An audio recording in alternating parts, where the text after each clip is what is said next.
What's up, everyone? It's your boy NornRad89 here, bringing you another video. And for today, it's going to be a spoiler talk chat discussion for Alien Earth. Yes, I watched all 8 episodes. I actually rewatched all these episodes twice, so I've seen every episode twice, and I've really deep dive and took some notes on this stuff because I really wanted to talk about this series, like I said, in depth.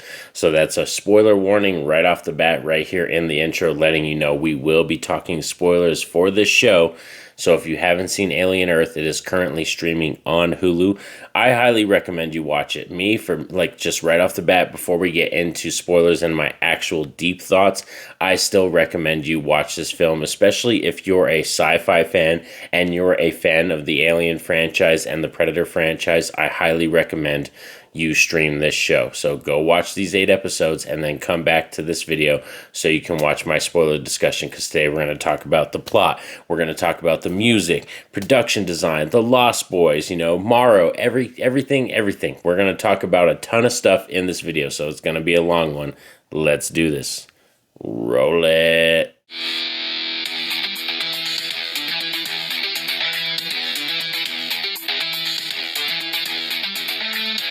So Alien Earth is the most recent Alien content that we've gotten. This is a TV show, and the first time that the Alien franchise has ever been taken to the television screen. This is a show that is helmed by Noah Hawley, and I was very excited for that because the Fargo TV show, I love that. A lot of the seasons of the Fargo TV show I am really invested in, and I love that show. So when I found out Noah was going to be doing Alien Earth, I was highly invested. Plus, I love this franchise, and I feel like right now the Alien franchise and the Predator franchises, they're just kind of firing on all cylinders. So it's the perfect time to put out this content. But this is still testing the waters because, like I said, this is the first time they've ever taken the Alien product, this property, to the television screen. So to really see if we're, as viewers or people out there, even casuals and hardcore fans, if we're going to be invested into a TV show. So right off, let's start off with my overall thoughts and talking about the plot. So the plot of the show is that Alien Earth takes place about 2 years before Ripley and the events of the Nostromo, and we're actually seeing Earth for the real first time. Earth is referenced in the Alien films. Even in Alien Resurrection, they talk about how Earth is basically uninhabitable and no one can live there now. But when it comes to Alien Earth, this is the first time that in this universe we've ever really gotten to deep dive into what it's like on Earth, and the fact that it's a company-oriented Earth right here. Like, instead of presidents, instead of governments, it's all about money. It's all about businesses. It's all about government and lawyers and all that kind of stuff. And that is mainly the crux of what drives this universe in terms of that way. And it's the race to find the next big thing in space, or the race to the next big invention. That's kind of what it's like for this future, and like what it's like in Alien Earth. And there's a lot of ties to Blade Runner as well, and a lot of homages to stuff like that, or even The Matrix. So this is a sci-fi series that I really enjoyed, because for me, being such a fan of sci-fi, you can pick apart this TV show and see how there's influences from all these other really great sci-fi, stories. And I love the fact that this show does really play like just right into taking you back to that time period. The production design and the music, like in terms of the score, it's right on point. Like a lot of the music that they had done, I believe it was Jeff Russo who was doing the score and the music for these episodes. It calls back to Alien and Aliens. A lot of the notes, a lot of the score beats, it's like you hear them and you're like, your hair stands on end and you get goosebumps, because you're like, I remember watching Ripley do that, or I remember watching James Cameron's Aliens and hearing that, you know what I mean? It's just a lot of them. And even, like I said, the sound design and the production design, you can tell they put a lot of money into this show, because a lot of it is practical. Not everything. There is CGI in this show, but like I would say 80% of this show is majority practical. And I love the fact that they leaned into that, even with the xenomorph, having the xenomorph be an actual person, a stuntman in the uniform. And I love the fact that Cameron Brown Brown does a great job of playing the xenomorph, all the different ones, because we get two different xenomorphs, or two full-grown different xenomorphs in this show, and Cameron Brown is the stuntman that does all the body work for them. Actually makes a cameo as well in one of the later episodes as just a Weyland-Yutani like officer, where you get to see him out of the xenomorph suit when they're hunting for the xeno. So I thought that was really cool, a nice little Easter egg. But yeah, I think he does a great job, and the fact that Noah wanted to keep it majority practical, it definitely leans into being very much like Alien and James Cameron's Aliens. One key thing I want to talk about too, because we're going to sprinkle in negatives, like this wasn't a perfect show. I'm definitely positive on this show, more leaning than a lot of people. But in terms of negatives, I want to say I love the score and all that kind of stuff, but there are music needle drops at the end of each episode, and the capping off of, like said, episode 1, episode 2, episode 3. There's like ending songs, and they're not traditional like songs you would hear in an Alien Earth type movie. You know what I mean? One of them is a Metallica song. One of them is a Tool song. One of them is a Smashing Pumpkins song. And don't get me wrong, these are good songs. Even Godsmack. They sprinkle in some Godsmack in here. I believe Jane's Addiction is also in here as well. And those needle drops happen at the very end of each episode. And when that comes into play, it just takes me out of the show. It literally sucks me out because I don't expect it ever. And I'm not saying the songs don't play into the theme of the show or what is being talked about in the show, because some of the songs, like I think Pearl Jam did a song too, if you actually listen to the lyrics or the title of some of these songs, they actually kind of come into play with the episode and the meaning of the episode. So I get what Noah was trying to do.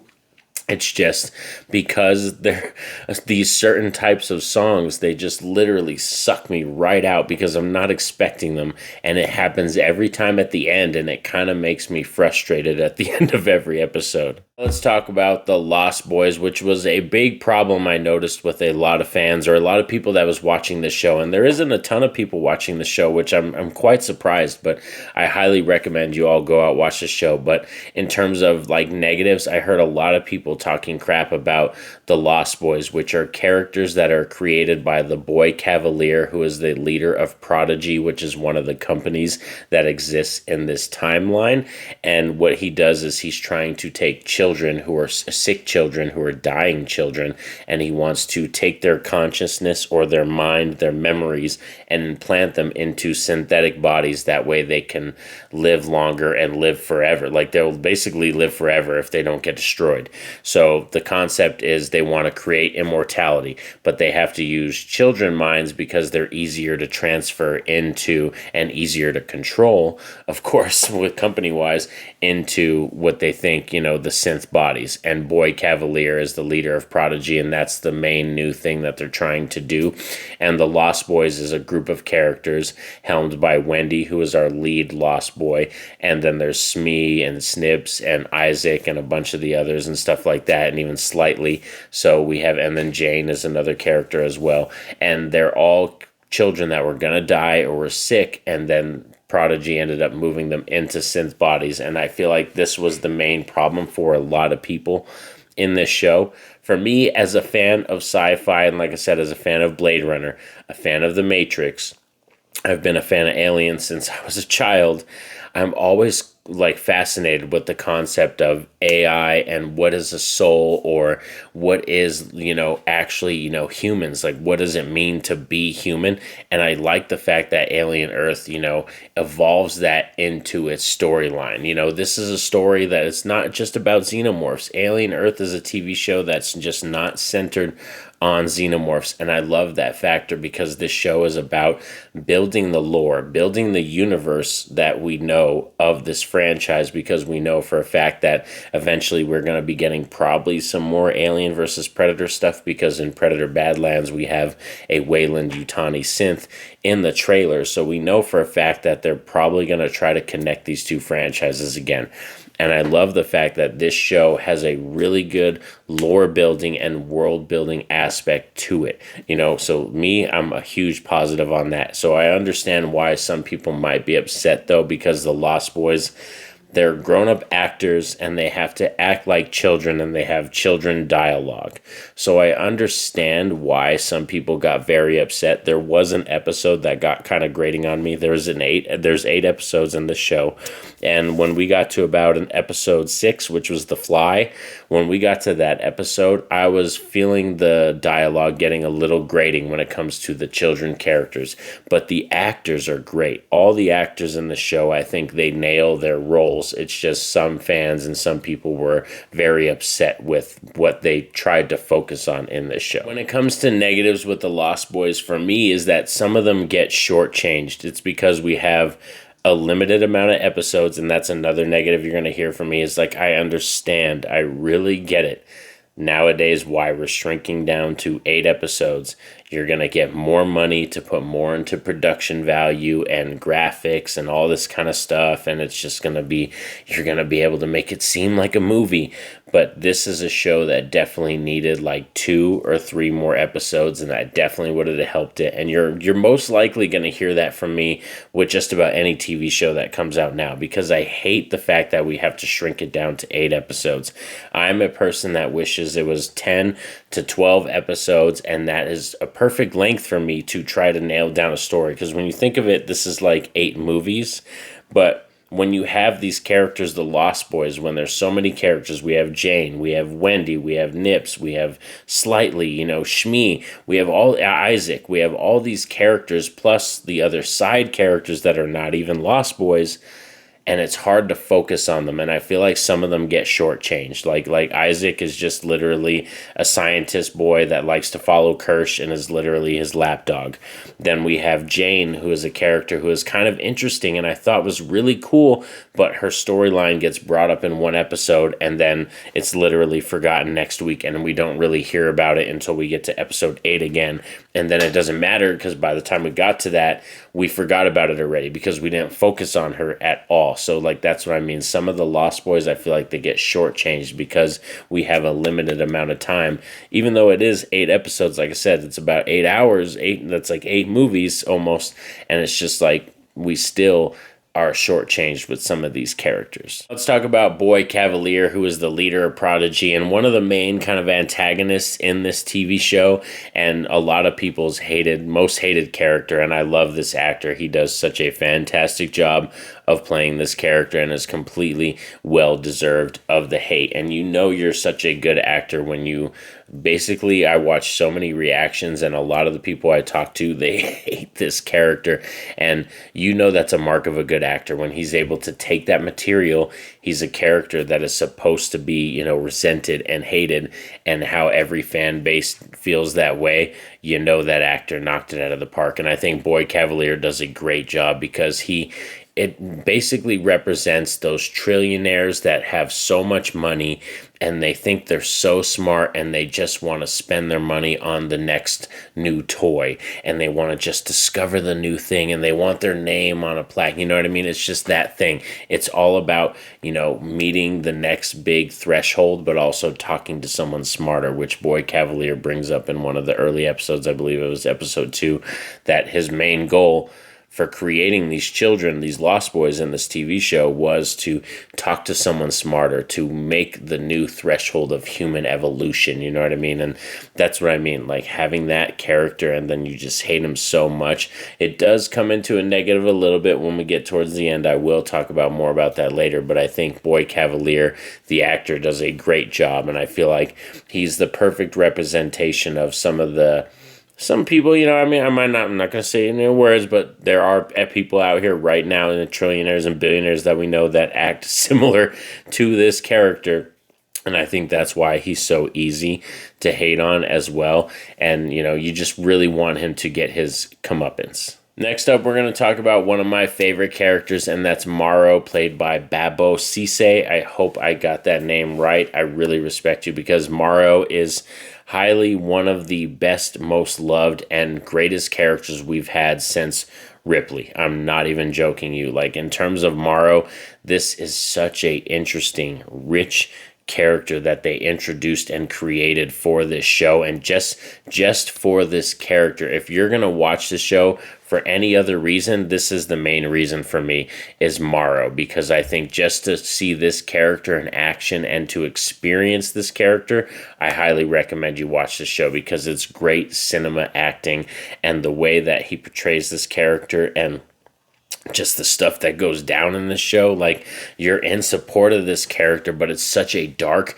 twisted character as well, but you're like so on board with it. And I love when writers and creators are able to do that, when they're able to create characters that toe the line of good and evil, and you as a fan, you're able to, you know, not sympathize with them, but you're able to understand, or like, you know, see both sides. I love that, because that makes me feel something about these characters. And I think, like I said, Babou Ceesay does a great job playing Morrow. Like I said, easily one of the best characters that we've ever had introduced into this universe, leading into another character, because Babou Ceesay plays Morrow, who is a cyborg, who is a human who has cybernetic enhancements. But then we have Timothy Olyphant, who plays Kirsch, who is a full synthetic, and they are kind of these two butting heads, these two opposite ends of the coin that are constantly seeing each other in this show. And you're kind of like, you know, they're getting this one up on each other, they're talking to each other, and they have these multiple meetups throughout the show, and you as a fan are waiting for that moment where they finally get to their battle. It's like, oh my god, that's what I mean. These two characters and these two actors does such a good job of building up this battle. And I love the fact that when we get to it in the last episode, this is one thing that I saw some people kind of talking crap about, how it was just such a quick battle. It happens in literally like about 2 minutes. I think it's about a 2-minute battle. But for me, like, I think it's when you come to a cyborg and you come to a synthetic, you understand they're going to go for the kill shot right away. It's not like they're trying to, you know, do certain things like that. Like, there's actually like turn around, shoots the shot, and then like Morrow goes to kill him, and it's very quick and fast, and it's like boom, boom, boom, boom. And I like the editing, and I think the fight choreography is really good too. The fact that people are upset though is because both of these characters end up still being alive when we get to the end of the episode. So there's some things, like I said, we're going to talk about more negatives and more things when we get to a final like verdict, but also talk more positives as we go. But there is ending stuff that I know understand why people were upset. But Kirsch and Morrow are two really good characters, and I think just for, like I said, watching this show, it's great just to see their dynamic and their play out, and like I said, to see the show, and I highly recommend. So now we're going to talk some xenomorphs and xenomorph action, and I like the fact that, like I said, this show does more in exploring the lore and building on the world of Alien, and the fact that we end up finding out that you can actually inject a xenomorph baby from a facehugger, because they end up excising a facehugger from an egg, and they're doing experiments on it, and then they cut out the little xenomorph, like kind of baby little sperm thing that they end up shooting into your throat, like that they end up shooting down into you, and it ingests in the human body, that you could actually put it in just a piece of tissue and it will come out, because they use Joe's lung, which is Wendy's brother. They end up using that character, Joe. He gets hurt by a xenomorph in one of the earlier episodes, and his lung gets punctured, and they end up using his lung to put the xenomorph egg in there, and the xenomorph hatches out and comes out of that. So we end up finding out some really interesting stuff about the xenomorphs in this show. And also, like I said, when in terms of Cameron Brown and the design, the portrayal of the xenomorph, really on point, because you could tell the practical stuff. I like the xenomorph in the earlier one on the USCSS Maginot. Like that one, the black, sleek look, it just looks so clean, so vicious, and that one kills a lot of people. That xenomorph goes for it, goes for broke. And then we also have a xenomorph later that is birthed out of the lung of Joe.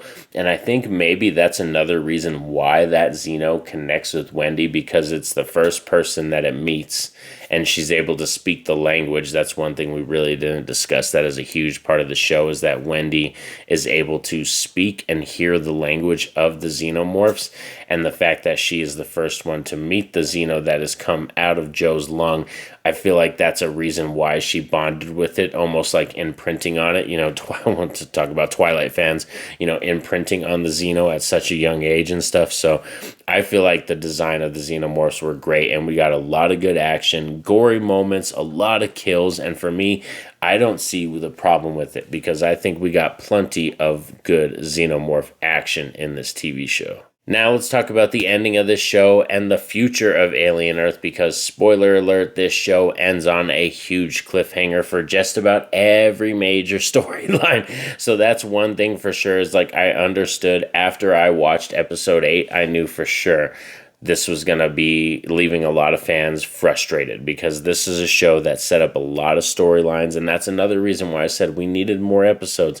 I am always a champion of more episodes, and I feel like 10 to 12 is if you're going to do a short season, 10 to 12 is the perfect amount of episodes to try to execute a story that you want to do. Like, for real, even a story with less side plots than this, you need 10 to 12 episodes. But yeah, this one leaves with a huge cliffhanger for all these characters, because we end up having Wendy and the Lost Boys turning on all the adults and the synths and everybody that's kind of been controlling them and telling them all these things throughout the show and guiding them. They finally rise up and find out that they have a lot of power, and Wendy helps them out with the assist of the Xenomorph, of course, her new pet.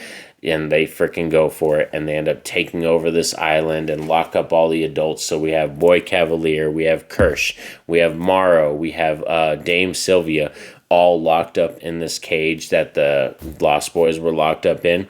We also have Weyland Yutani, who is about to descend on Neverland Island, who is coming with all her ships to take her products back. So there's a lot of freaking storylines that are left ended, because our last ending shot is literally all the people in the cage staring at Wendy, and the Lost Boys are kind of like, what do we do now? And Wendy just looks at the screen, and she's like, after she looks at them, looks at the Xenomorph, and then looks inside the cage, and she's like, now we rule. And then we get a needle drop for, like I said, another song. I think this was the Jane Addiction episode, a song that just sucked me right out of the episode again. So, like I said, always leaving me frustrated with those weird needle drops. Like, I understand what you're trying to do, Noah, but it really sucked me out of the show at those ending moments.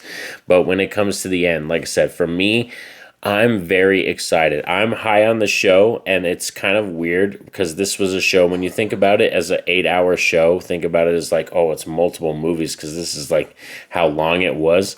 But I gave the first episode, Neverland, I gave it an 8 out of 10. Mr. October, I gave a 9 out of 10. Metamorphosis, I gave an 8 out of 10. Observation, I gave a 7.5 out of 10. In Space No, I gave a 10 out of 10. That was the best episode. Then we got The Fly, which was the second best episode, I thought. That was a 10 out of 10. And then we got Emergence. I gave that one a 7. And then The Real Monsters, I gave a 6 out of 10. So it kind of sucked that the show ended on, for me, the last 2 episodes. After rewatching each episode twice, I feel like Emergence and The Real Monsters were my least favorite episodes. So it kind of sucks that the show had the last 2 ending episodes were my least favorite, and it kind of ended on a sour note, where me, I wanted at least some finality in certain aspects. Like Boy Cavalier, I think he should have got his comeuppance in this season. I really think Boy Cavalier is a great character. Like I said, I'm a positive person on that character and the actor. I love his portrayal, but I think we got enough of him in this first season. I think he should have got his comeuppance in this last episode. So I understand a lot of people's frustration, because this is a show that literally ends on some of the biggest cliffhangers, and if they were not to get a season 2, it's definitely going to hurt this show's rating. Like right now, as a whole, when I look at the show as a whole, it's an 8 out of 10, because I'm excited for the future, and I think there's huge stuff they can do in terms of connecting the Alien franchise and the Predator franchise, but also leading into the Ripley events of the Nostromo and stuff like that, or even the fact that this show could just focus literally on Alien Earth. We could have a time jump into decades later where the Earth is kind of in a desolate stage, but also the synths are still alive. There's very few humans left, and maybe it's because the other aliens escaped and stuff like that. So there's a lot of elements like that, because we have the xenomorph, the Teoculus, we have like all kinds of other aliens that were involved in this event as well. And if the fact that they're escaped and now they're roaming the Earth and all this kind of stuff, that maybe that's why the Earth becomes so uninhabitable later in the future. So there's a lot of great stuff that this show could lead into, and I think that's why I would give it an 8 out of 10, but I want to give it a 7 out of 10 because, like I said, the way it ends with the last 2 episodes, I feel like it's kind of a bummer because you're at this high point. I was at like 8s, 9s, 8 out of 10, 8 out of 10. 10, another 10 out of 10, and then a 7, and then a 6 out of 10. So to have those last 2 episodes be such a downer compared to the first ones when you're giving such a high rating, it does leave you with kind of a sour taste in your mouth. And some of the show too, when you get into the real crux of it, is like, I understand another big thing that people hated was that some of the stuff is that you find these moments in the show that to get characters to push the plot forward or to get smart characters into certain situations, you have to write them in such a dumb fashion. And this show does trip on itself. It does do that a few times. So I'm gonna knock it for that. So there's a few points that get knocked down for that too, because we're watching characters that are supposed to be very, very highly intelligent, especially compared to me. Like, I'm not a stupid person, but like I said, I'm not a billionaire, trillionaire. I'm not somebody who's going to be able to create a synthetic android or create, the blueprints to making a freaking ship or anything like that. So a lot of the characters in the show are supposed to be smarter than me, and they end up in very dumb situations. Thanks for sticking around with me all. I know this was a long video, but this was a deep dive spoiler discussion for Alien Earth. Please let me know down below in the comments section if you've seen all 8 episodes. If you've seen all 8 episodes, how are you feeling on this show? Are you positive? Are you negative? Are you kind of in the middle? I would love to discuss with you because, like I said, for me, if I'm being realistic, more critical, more strict, I'm going to give it a 7 out of 10. But I want to give it an 8 out of 10 because, like I said, I'm very excited for the future of where this show can take us. And I believe we're going to be getting a season 2. I think Noah Hawley came out saying that he was very unsure about it and that they were kind of just testing the waters with this show because they didn't know how popular an alien show would be. So I'm really hoping that Hulu and, Disney Plus and them, that they kind of really want to green light a season 2, because I think we need a season 2, because for sure, if we leave off with just this cliffhanger, it's going to be one of the worst cliffhangers we've ever had. So I really hope we get a season 2. But like I said, please let me know down below, because these are just my thoughts, my opinions on the show. What are your feelings on it? Like, share, subscribe, all that jazz as well, because I greatly appreciate it. But most importantly, I want y'all to have a safe and happy day. Peace out.